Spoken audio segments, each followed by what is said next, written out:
Malayalam Bigg Boss season 7 live updation നോക്കാം.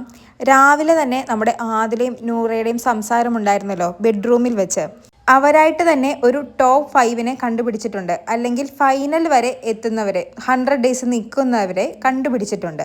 നൂറ പറയുന്നത് Akbar, Gizele, Aryan, Aneesh, Nivin ഇവരൊക്കെ എന്ത് കാണിച്ചാലും ഇവിടെ നിൽക്കുമെന്നാണ്. അത് അവരുടെ സ്വഭാവത്തിൽ നിന്ന്, സംസാരത്തിൽ നിന്ന് നമുക്ക് മനസ്സിലാകുന്നുമുണ്ടെന്നാണ് നൂറ പറയുന്നത്. എന്നിട്ട് നൂറ ആദിലോട് ചോദിക്കുന്നത്, എന്തിൻ്റെ അടിസ്ഥാനത്തിലാണ് നെവീനെയൊക്കെ ഇവിടെ നിർത്തിയിരിക്കുന്നത്? നെവീൻ പ്രയോറിറ്റൈസ് ചെയ്യുന്നതായിട്ട് എനിക്ക് തോന്നുന്നുണ്ട് പല കാര്യത്തിനും പലരോടും. അപ്പോൾ ആദിൽ ചോദിക്കുന്നുണ്ട്, ഇന്നലത്തെ കാര്യമാണോ? അല്ല, ഇന്നലത്തെ കാര്യമല്ല, പലരോടും അവൻ അങ്ങനെ തന്നെയാണ്. അങ്ങനെയൊക്കെയുള്ളവനെ എന്തിൻ്റെ അടിസ്ഥാനത്തിലാണ് പ്രേക്ഷകർ ഇവിടെ നിർത്തുന്നത്?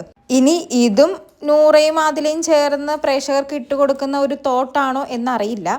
പിന്നെ നെവീൻ വോക്ക്ഡ് ഔട്ടായി പുറത്ത് പോയി തിരിച്ചു വന്നതിന് ശേഷം ഇവർക്കൊരു ചെറിയ പേടിയുണ്ട്, നെവീനും പുറത്ത് കുറച്ച് സപ്പോർട്ടുണ്ടോ, അല്ലെങ്കിൽ നെവീൻ 100 ഡേയ്സ് നിൽക്കുമോ ഇല്ലയോ എന്നൊക്കെ.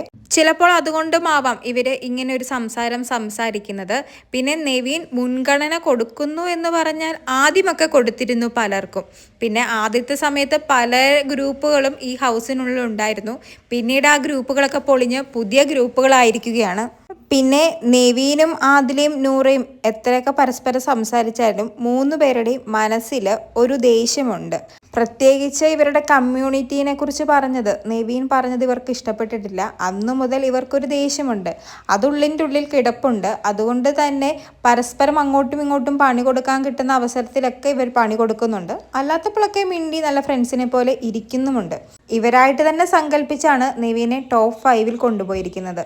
എന്നിട്ട് ഇവർ തന്നെ പ്രേക്ഷകരോട് ചോദിക്കുന്നു, എന്തിനാണ്, അല്ലെങ്കിൽ എന്തിൻ്റെ അടിസ്ഥാനത്തിലാണ് നെവീനെയൊക്കെ ഇവിടെ നിർത്തിയിരിക്കുന്നത് എന്ന്. എന്താണ് ആദിലയും നൂറയും ഉദ്ദേശിക്കുന്നത് എന്ന് മനസ്സിലാകുന്നില്ല. എന്തായാലും നെവീനെ ഇവിടെ നിർത്തുന്നതിനെ കുറിച്ചാണ് ഇപ്പോൾ ആദിലയും നൂറയും സംസാരിക്കുന്നത്. കൂടുതൽ ലൈവ് അപ്ഡേറ്റുകളുമായി വീണ്ടും വരാം.